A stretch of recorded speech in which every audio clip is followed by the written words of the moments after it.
Welcome to This Side of the Radio. My name is Shane, and today we're going to take a look at the spectrum clarity or the spectrum purity of the TidRadio TD-H8. This is version 2, and according to the manual, it's supposed to be spectrally clear or clean according to FCC regulations. So join myself and the Smoking Ape as we test this HT, and let's see if it passes. Well, let's take a look at the screen here. I think hopefully this will act up. All right, so let me make sure I got this right. And you said, and I watched your video probably 1,000 times on this. Good, I need the views, man. If you haven't seen it yet, Smoking Ape, you've got 3 or 4, I think, using the Tiny SA. A couple. But I've also noticed, and speaking of Tiny SA, if you don't do this in the correct order, one of these will fall out. One of these settings. Yeah. So we're going to measure, and we're going to measure the harmonic, and we're going to measure 146.520 megahertz. And then we're going to go over and we're going to put our exterior gain, come on there, at minus 40. We have a 40 dB attenuator in line. Yep. So we should be set up. I see 40 on the left-hand side, and it's quiet. So let me get the radio here. This is going to be the TidRadio H8. We're on 146.52, and I got it on medium power. So I don't want to blow this thing up. So if you're gonna put an HT into a Tiny SA, get an attenuator. Otherwise, you'll smoke this thing. 'Cause it doesn't like a lot of juice coming in. Hey, thanks, Ken, for that link. Yeah, so if you don't have an attenuator on there, you're definitely going to smoke it. So like the Tiny SA can only handle about 6 dB of power going into it, and a 5-watt signal is like 37 dB. So you definitely will smoke it. Yeah. All right, so we're looking from 50 megahertz all the way up to 350 megahertz on the low side. So I'm going to key up this radio, and Abe, if you'll watch these markers. Yeah, so when you first key up, what it's doing now is it's kind of sorting itself out, normalizing a little bit.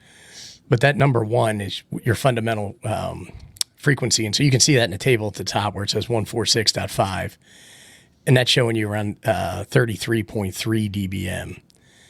And so next to it in the table, you can see it says 2 delta 1. So that's telling you that compared to your first marker, the signal's up 146.5, which is your first or your second harmonic, which is what you would expect. And then it says negative 48.9 dBc. And that means it's down 48 dBs, 48 point whatever dBs from the carrier. That's what that C stands for. So in this case, that looks like it's pretty good, right? You would say, all right, well, it looks like I passed. But if you take that 33.5 and subtract 48.56 or whatever it is, you're not going to get negative 16. Because it looks like on the graph on the right, we're in between the minus 10 and the minus 20.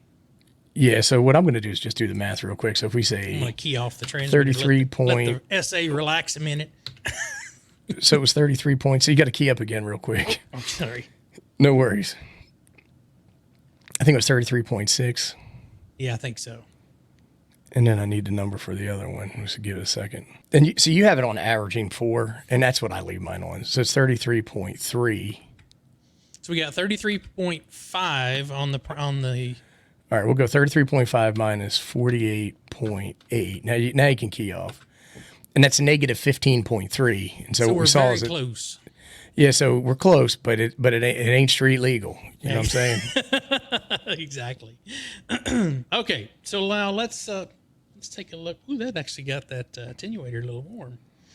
Yeah, so there's a question about attenuation in the chat, and so grab that thing. Let me see. The Tiny SA will apply its own attenuation up to 20 dB if necessary, but it accounts for that the same way we offset the gain. It accounts for that as well, so you don't really need to pay attention to that. Yeah, so ironically, the FCC regulation cuts off at 225 megahertz, so you can be as dirty as you want on 440. It could be real dirty. I just get excited, you know? I mean, it's radios and it's science. Now, I know since I changed that, I'm probably going to have to go back here and double-check my exterior gain. Ask me how I know that, because I probably did it 1,000 times the wrong way. Yeah, it depends on the firmware, because I have one that does it and one that doesn't. Okay. So I'm going to let that shake down for a second. All right, let's key up and see what we got on 446. Yeah, look at that mess. I'm sure some of that have come down, but because the regulation is that they don't need to be as clean that high, that you know the guys in China will be like they're save a couple of yen on not putting the right filters in there. But so I'm actually looks pretty close. Yeah, I'm shocked. On this side. Yeah, I'm shocked. So we have 30 and then mine is 54, and so that would give you enough to be clean. So it is, even though it's got these other little spurs outside of it, it still looks pretty clean up on 440. Yeah, I'm just doing the math to make sure. And that's negative 18.4 down, so below zero. So that one's good. Yeah, that went shockingly past there. Well, there you have it, the TidRadio TD-H8.